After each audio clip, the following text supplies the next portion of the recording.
ठीक है, हम लोग बात करेंगे बजट लाइन के बारे में। तो बजट लाइन एक इमेजिनरी लाइन होती है जो कि कंज्यूमर की इनकम और दो कमोडिटीज जो हमारे क्वेश्चन में है उनके प्राइसेस को देखते हुए एक जो लाइन हम बनाते हैं, एक इमेजिनरी लाइन हम बनाते हैं जो कि शो करती है कि मैक्सिमम हम दोनों कमोडिटीज का कितना परचेज कर सकते हैं, उसके अंदर ही मतलब हमें अपना खर्चा करना है। मिसाल दे दें, ज्यादा समझ में आ जाएगा। Suppose the income of the consumer is ₹100, income is ₹100 and we have two commodities in question, that is rice which is ₹10 per kg and wheat that is of ₹5 per kg. So if we spend the whole of amount of ₹100 on the consumption of rice, then the maximum of 10 kgs can be purchased with the when we are spending ₹100.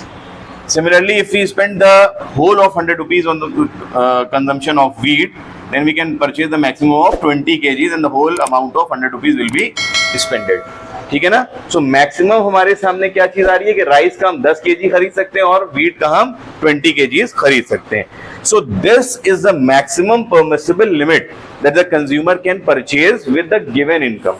ठीक है, और इसके बीच में ही होना है, इसके बीच में ही हमें कंजम्पशन करना है, इसके बाहर कंजम्पशन नहीं कर सकते। मतलब मैक्सिमम हम राइस कितना खरीद सकते हैं? 10। इससे कम खरीद सकते हैं, इससे ज्यादा हम खरीद नहीं सकते। तो इसके बेसिस पे हम लोग एक ऐसा कर्व बना देते हैं, वाई एक्सेस ओरिजिन और एक्स एक्सेस पे हम मान लो व्हीट शो करते हैं और वाई एक्सेस पे हम लोग राइस शो करते हैं। एक इमेजिनरी लाइन बना दी हमने जिसमें हमने मैक्सिमम ऑफ 10 kgs राइस है और 20 kgs ऑफ व्हीट। तो ये हमारी एक लिमिट हो गई, इसको कह सकते हैं हमारी हद हो गई, इसके बाहर हम नहीं जा सकते दोनों चीजों के कंजम्पशन में अपनी गिवन जो कैलकुलेटिव और लिमिटेड इनकम है उसके बेसिस। क्लियर होगी बात? तो ये रेशियो होता है the prices of to commodities का, एक रेशियो होता है बजट लाइन। ध्यान रहे कि बजट लाइन हमेशा नेगेटिवली स्लोप भी रहेगी, कभी भी इसका स्लोप नहीं बदलेगा। और इसका जो रेशियो यहाँ पे प्राइस रेशियो आएगा, क्या आएगा? एमआरएस तो हो ही गई। एमआरएस जानते हैं ना क्या है? Marginal rate of substitution. एक चीज को कंजम्पशन को बढ़ाने के लिए हमें दूसरी चीज के कंजम्पशन को कम करना पड़ता है और वो एमआरएस हमेशा डिक्रीजिंग होता है। पहले के लेक्चर में हम बता चुके हैं उसकी रीजन क्या होता है। तो ये तो सिंपल, अगर आपसे पूछा जाए कि बजट लाइन बताइए तो बजट लाइन इतनी ही है, इससे आगे इसमें आगे कुछ भी नहीं है। तो ये रेशियो है दोनों प्राइसेस का, उसी के बेसिस पे स्लोप बनती है। उसको हम इस तरह से डिफाइन कर सकते हैं हमारे XY को PX अपॉन PY, यहाँ पे PX हम लोग राइस व्हीट जो भी मानना आप मान लीजिए, और ये हमारे सामने एक थोड़ा सा शेड्यूल बन जाता है। नेक्स्ट बात आती है कंज्यूमर इक्विलिब्रियम कैसे करेगा। हम लोगों ने जब मार्जिनल यूटिलिटी एनालिसिस पढ़ा था तो वहाँ पे एक सिंगल कमोडिटी थी और हमने कहा था जहाँ पे हमारा P बराबर हो जाएगा यूटिलिटी के, वहां पे MU is equal to P जहाँ पे बनता था वो हमारा पॉइंट ऑफ इक्विलिब्रियम बन जाता था। लेकिन यहाँ पे क्योंकि दो कमोडिटीज हैं तो हमारा बजट लाइन के बेसिस पे कंज्यूमर इक्विलिब्रियम कैसे बनेगा,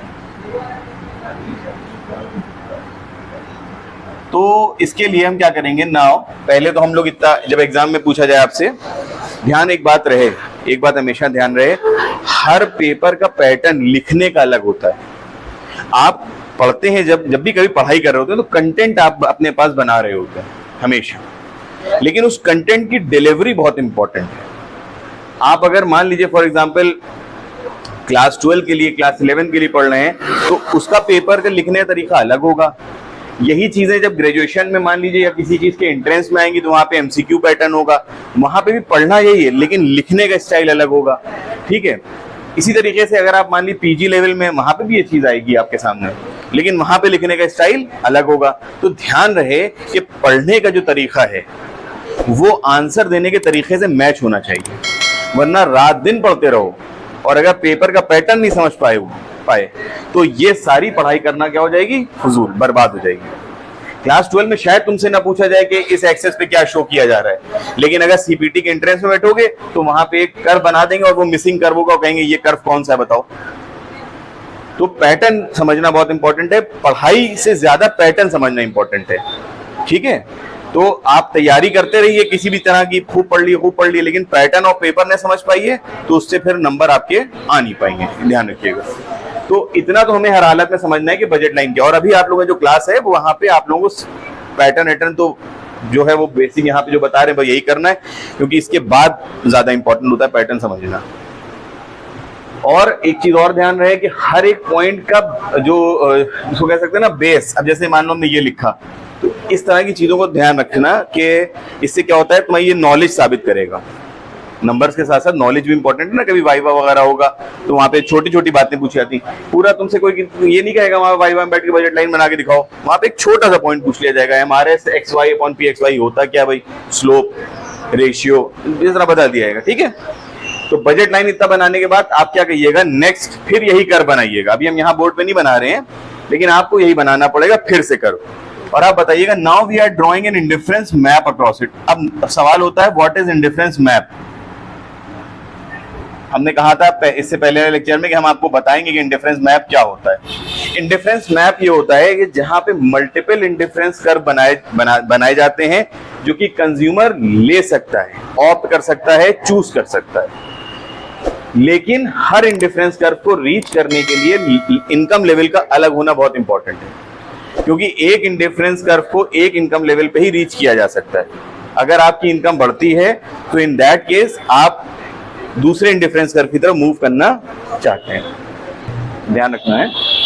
मिसाल दे दें, अभी हमने जैसे एक अजम्पशन बताया था कि higher IC gives higher satisfaction, तो हमने 2 आईसी बना दिए थे आपके सामने, पिछले लेक्चर में बात हुई थी, और हमने यहाँ पर से एक लाइन खींच दी थी। हमने आपसे कहा था कि यहाँ पे इस आईसी पे दोनों चीजें कम यूज हो रही हैं और यहाँ पे दोनों चीजें ज्यादा इस्तेमाल हो रही है, तो इसीलिए हमने कहा था कि कंज्यूमर क्योंकि हमेशा ज्यादा चाहता है, इसलिए लोअर आईसी पे वो दोनों चीजें क्योंकि कम पा रहा है और हायर आईसी पे दोनों चीजें ज्यादा पा रहा है, इसलिए वो सेकंड आईसी को प्रेफर करता है, because higher IC gives higher satisfaction and higher satisfaction can only be gained when the income will rise. ठीक है, तो इस आईसी को हम अपनी, मान लो हम मिसाल दे देते हैं कि इस आईसी को हम 50 रुपए की इनकम पे रीच कर सकते हैं, इस आईसी को हम 100 रुपए की अपनी इनकम पे रीच कर सकते हैं, और इस आईसी को हम अपनी 300 रुपए की इनकम पे रीच कर सकते हैं। एक एग्जांपल दे दिया। सो हमारी यहाँ पे क्या है, इनकम Y। अब ध्यान से, Y कितनी है हमारी, 100। हमारे पास 3 ऑप्शंस आ गए। अब कंज्यूमर इक्विलिब्रियम कहां पे करेगा, इन तीनों आईसीज में। बहुत ऑब्वियस सी बात है, 1 पे हमारे सामने पहला ऑप्शन क्या है, 1 पे हम ऑप्शन पे लगाएंगे कट। क्यों? क्योंकि उससे ज्यादा का ऑप्शन हमारे सामने मौजूद है, that is the second IC. Second IC is higher than 1, तो जब हायर है तो सेटिस्फैक्शन भी ज्यादा होगा, so we will decline the option number 1 because higher IC gives higher satisfaction, so IC2 will give higher satisfaction than IC1। अब यही हम अगर जवाब दे दे थर्ड वाले पे आके कि third is also greater than 2, so when higher IC is giving higher satisfaction, so the option number 3, IC number 3 will give higher satisfaction than that of 2, but we cannot move towards 3। 1 से 2 की तरफ तो जा सकते हैं because it is, ये हमारी income level के अंदर मौजूद है, बजट लाइन ये है ना, इसके अंदर मौजूद है, हम खरीद सकते हैं, मेरी क्षमता है इतनी खरीदने की। 2 भी खरीद सकते हैं क्योंकि हमारी क्षमता है, but 3 it is beyond our limits, it is beyond our budget, so we will decline this option 3 as well. So we will at any cost remain on option 2। इसका मतलब हमारे सामने ये ऑप्शन अब बेकार हो गया, ये ऑप्शन बेकार हो गया, हमारे सामने ये ऑप्शन सही है बस। और एक बात और याद दिला दें, आईसी के हर पॉइंट पे सेटिस्फैक्शन क्या होता है, सेम होता है। तो इसका मतलब इस पॉइंट पे जो सेटिस्फैक्शन होगा वही यहाँ पे होगा, वही यहाँ पे होगा, वही हर जगह होगा, यही है ना।